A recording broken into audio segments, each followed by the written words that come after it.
Railway મુસાફરો ખાસ કરીને ટ્રેનના એસી કોચમાં સફર કરતી મહિલાઓના દાગીના ચોરી કરતી કુખ્યાત ગોલ્ડન ગેંગના મુખ્ય સાગરીતને ઝડપી પાડવામાં મોટી સફળતા મળી છે।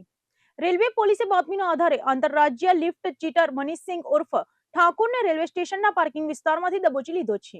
ટ્રેનોમાં મુસાફરી કરતા પ્રવાસીઓના કિંમતી સામાન અને સોના ચાંદીના દાગીનાની સુરક્ષા માટે રેલવે પોલીસ દ્વારા ચલાવવામાં આવી રહેલી ખાસ ઝુંબેશ દરમિયાન એક મોટી અને મહત્વની સફળતા હાથ લાગી છે। રેલવે ટ્રેક અને સ્ટેશનો પર આતંક મચાવનારી કુખ્યાત ગોલ્ડન ગેંગના એક રીઢા અને મોસ્ટ વોન્ટેડ તસ્કરને પોલીસે સપાટામાં લઈ લીધો છે। મળતી સત્તાવાર માહિતી અનુસાર રેલવે પોલીસની ટીમો જ્યારે સ્ટેશન વિસ્તારમાં કાયદો વ્યવસ્થા અને પ્રોએક્ટિવ ચેકિંગમાં હતી ત્યારે મળેલી પાક્કી બાતમીના આધારે રેલવે સ્ટેશનના પાર્કિંગ એરિયામાંથી મનીષસિંહ ઉર્ફ ઠાકુર નામના સાતીર ચોરને રંગે હાથે ઝડપી પાડવામાં આવ્યો છે। આ તસ્કર લાંબા સમયથી ટ્રેનમાં સોનાના દાગીનાની ચોરી કરવાના નેટવર્ક સાથે જોડાયેલો હતો। આ આરોપીની મોડસ ઓપરેન્ડી જોઈએ તો ખુદ પોલીસ અધિકારીઓ પણ આશ્ચર્યચકિત થઈ ગયા હતા। આ ચોર માત્ર ટ્રેનના પ્રીમિયમ એસી કોચને જ પોતાનો ટાર્ગેટ બનાવતો હતો, જ્યાં મોડી રાત્રે કે વહેલી સવારે મુસાફરો અને ખાસ કરીને મહિલાઓ જ્યારે ગાઢ નિંદ્રામાં હોય ત્યારે તેમના પર્સ કે બેગમાંથી સોનાના દાગીના સેરવી લેતો હતો। પકડાઈ જવાના કે લોકેશન ટ્રેસ થવાના ડરથી આ સાતીર ચોર પોતાની પાસે ક્યારેય કોઈ મોબાઈલ ફોન પણ રાખતો ન હતો, જેથી પોલીસ તેના સુધી પહોંચી ના શકી। જોકે ટેકનોલોજી વગર ગુનો આચરતા આ ચોરની સ્માર્ટનેસને પોલીસે માત આપી દીધો હતો। ધરપકડ બાદ તેની આખરી પૂછપરછ કરવામાં આવતા સુરત અને આસપાસના રેલવે વિસ્તારોમાં બનેલી ચોરીના કુલ 18 જેટલા ગંભીર ગુનાઓમાં ભેદ એક સાથે ઉકેલાઈ ગયો છે। પોલીસે આરોપીના કબજામાંથી અને તેની